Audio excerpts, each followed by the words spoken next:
मुंबई अहमदाबाद राष्ट्रीय महामार्गावरील धानिवरी येथे सुरू असलेल्या पुलाच्या कामामुळे वाहन चालकांना दररोज वाहतूक कोंडीचा सामना करावा लागत आहे। गेल्या 1.5 वर्षापासून हे काम अत्यंत संथ गतीने सुरू आहे।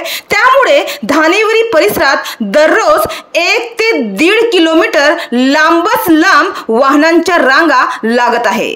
या रखडलेल्या कामाचा सर्वाधिक त्रास सर्वसामान्य नागरिकांना सहन करावा लागत आहे। एकंदरीत NHAIच्या हलगर्जीपणामुळे प्रवाशांचा संयम आता सुटत आहे।